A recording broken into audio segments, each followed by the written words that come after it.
Hey everybody, you're watching the Christiana 321. I am the Christiana, and I think this is going to be the first video this week.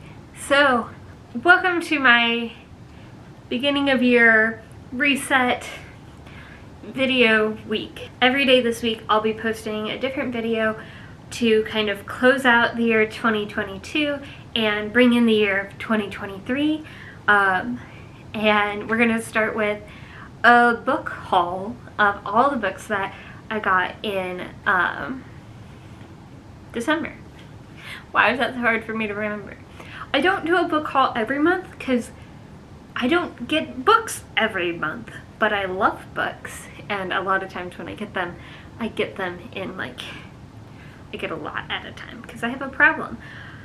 However, half of these, exactly half of these came from Christmas gifts, so not my fault. If you watched the gift haul that I did with my boyfriend John on his channel, the first three are going to be familiar to you, so you can just skip ahead a couple, I don't know, like 30 seconds or something, probably more than that. We're just going to get to the books now. Alright, book number 1, A Death in Door County by Annalise Ryan. It is about a bookstore owner slash cryptozoologist, so studies things like the Loch Ness Monster or Bigfoot or whatever, is called in to investigate some deaths that are happening in Door County, which, if you aren't familiar with Door County, it is the little bit of Wisconsin that goes up into Lake Michigan, just like to the northeast of Green Bay, or like to you guys that would be east. Anyway, it's very famous for its vineyards, I think, or at least their wineries. I have not had many wines from Wisconsin, but the ones that I've had are from Wisconsin. But I don't think that that's what this book is about. That's just what Door County is mostly known for. So yeah, she's investigating and possibly figuring it out. How did they phrase it? A series of deaths that just might be proof of a fabled lake monster. It's not the Loch Ness Monster. Maybe it's the Loch Michigan Monster. So I'm excited to read this. I've been trying to read a lot of Wisconsin authors for reasons, but yes, also a bookstore owner sounds right up my alley. The next book I got was it was Cat and Mouse by Christiana Brand. I've been told it was mostly picked up because I share a first name with the author. I've not heard of this book before, but I have heard of Christiana Brand before. If you are familiar with the Nanny McPhee movies, they were based off of a character that was written by Christiana Brand who called Nurse Matilda. So I'd heard of her from that, but apparently she also wrote kind of thriller mystery type books. This is a very old copy, used copy, that I'm a little worried if I read it, it's going to fall apart. So this might be a beautiful desk ornament. It does seem like a good book, but yeah. It wasn't bought with the intention of me reading it. It was just a cool thing because there's not a lot of people who share my name. Then the beautiful, the wonderful Pride and Prejudice by Jane Austen. And this is just like a super, let's see if I can do this without dropping anything. A really pretty copy. I knew I was gonna drop something. So it's filled with these different like little leaflets and things that, I think this is a letter to Miss Elizabeth Bennet from Mr. Darcy. That happens in chapter 35. So if that tells you anything. I do love Pride and Prejudice. I'm really disappointed. This is the first year in a long time that I haven't read either Pride and Prejudice or a like a book inspired by Pride and Prejudice. So it was really weird. I have a couple of them on my shelf that were like ready to go for me to read, and they didn't make it to the top of the list. The last book that I got for Christmas was for my niece Hazel. It's called Athena's Child by Hannah Lynn. It's a Greek myth retelling. From the little bit that I've read on the back, it's got to do with Medusa and Perseus and Athena, obviously Athena's Child. It doesn't seem to go along with the like original Greek Medusa. So there is a YouTube person. She, I think, just finished her PhD, or she did her thesis defense, which I think is the last thing that she had to do to get her PhD. Her name on here is Jean's Thoughts, Jean', Thoughts. And she's a ancient historian and author, but she recently did a whole video on the history of the Medusa myth and like some of its origins and how it's been reclaimed in modern media, and how it's been really changed, and whether or not that was useful storytelling. I don't want to give too much away, and also I don't remember all of the stuff from her video. If I remember, I will link it below. It was fascinating, and I just don't want to repeat something incorrect. But I'm very much looking forward to reading this year. Then, a couple nights ago, someone took me to a bookstore and didn't buy me any books, which I thought was very rude. So I bought myself 4 books.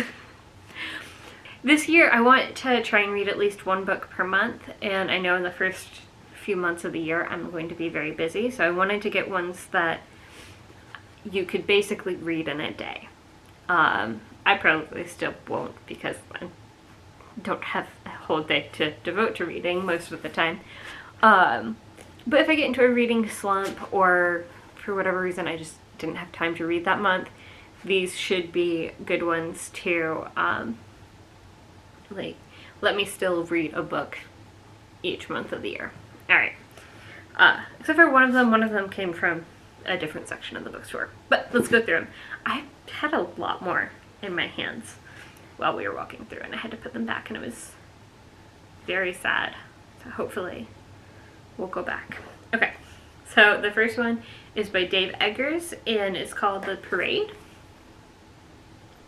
Most of the books on this like table that was specifically like books that you can probably read in a day, most of them were rather famous, like classics.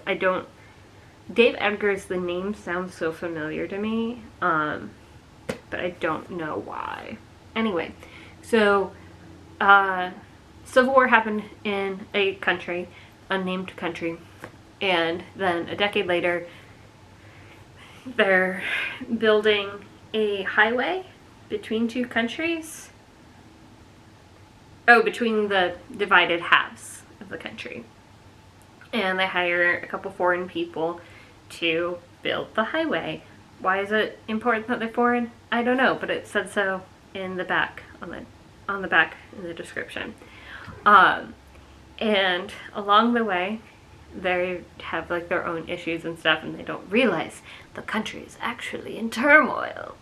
So I'm getting a little bit dystopian future vibes, but it seems good and seems a little bit outside of what I would typically pick up, and it's short.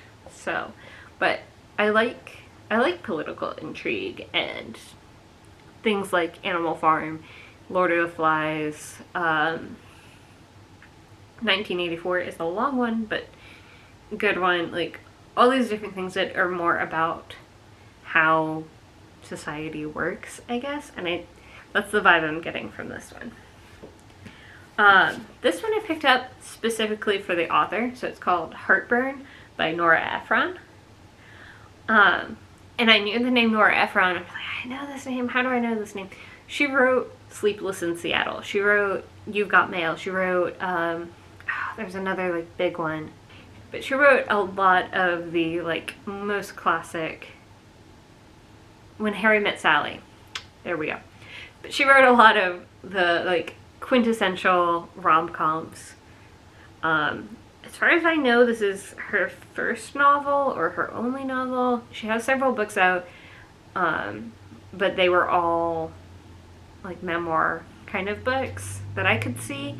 It was difficult going through her like biography and knowing which things were just movies I hadn't heard of or books that I hadn't heard of. But this is a semi-autobiographical novel about trying to be an author and writing a book in the midst of a horrible breakup.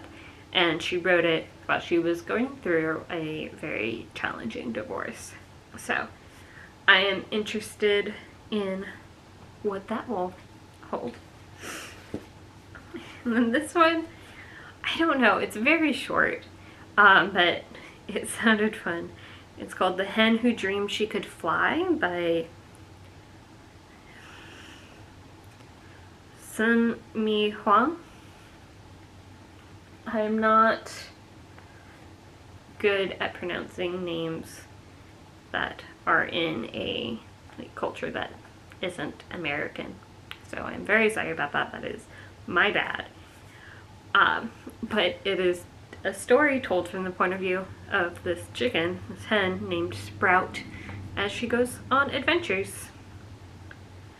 I don't know, it is a bestseller. It sounded sweet, and again, like something that I could probably read pretty quickly, but watch, like I get into this and then just like 2 pages and I'm bawling. We'll see. It sounds sweet and probably has a lot more deeper meaning than what I'm giving to it. And this last one is one that I also picked up with kind of the idea that it would be a quick read. It is on the shorter side, but it's a nonfiction psychology book called The General Theory of Love, and it's looking into the science of human emotion. Yeah, it's just, okay.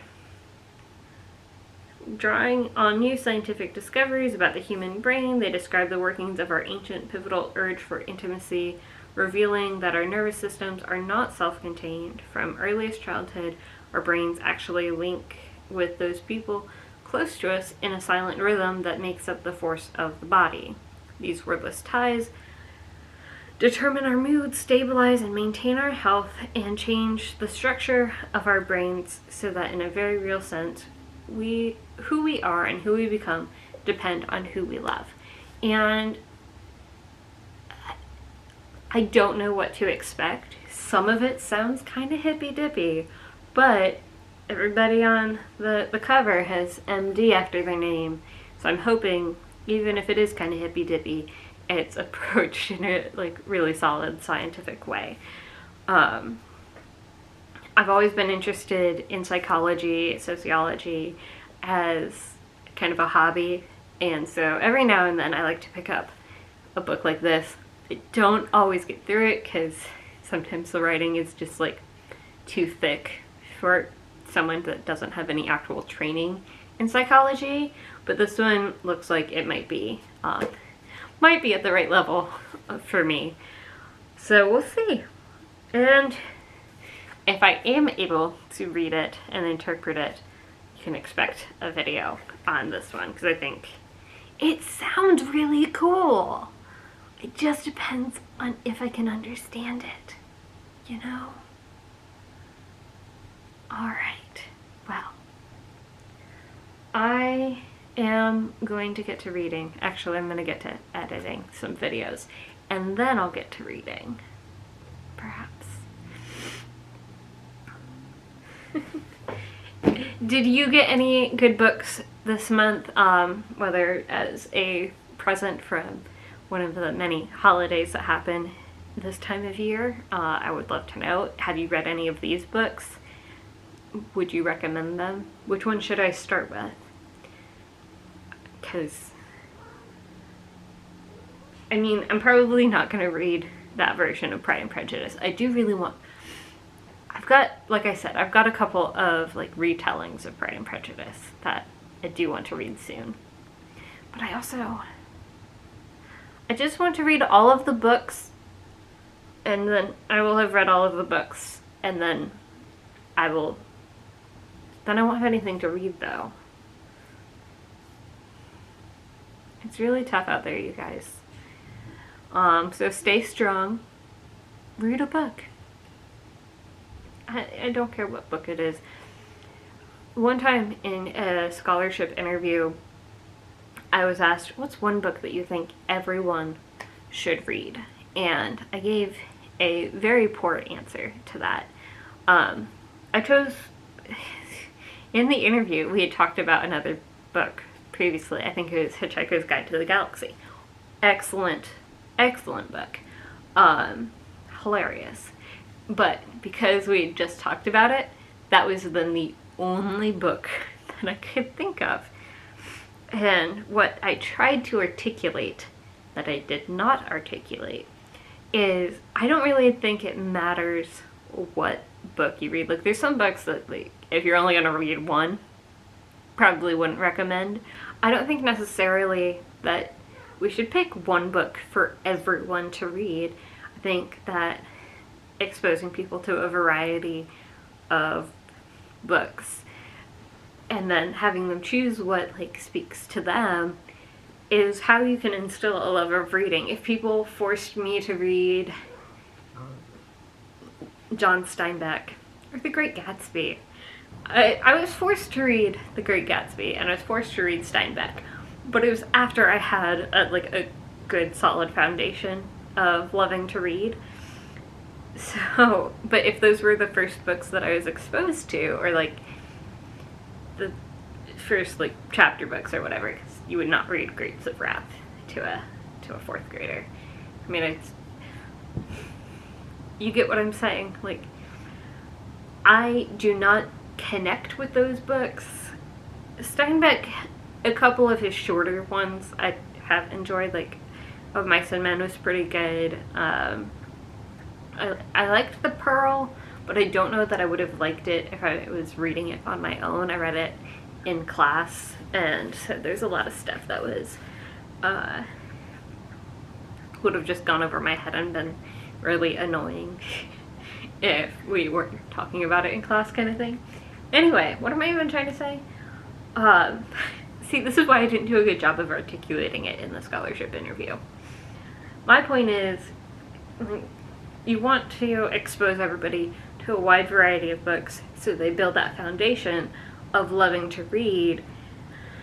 And then in the future, when they need to read something that is less enjoyable, maybe they'll be more into it. Or at least put up with it a little bit better. I still never finished The Great Gatsby. Like, I know what happens, but every time I've tried to read it or watch the movie, even the, like, new one with Leonardo DiCaprio, it was so loud, I fell asleep in the theater. That whole thing is just so boring to me. Alright. Happy reading. Good night. Sweet dreams. Like and subscribe.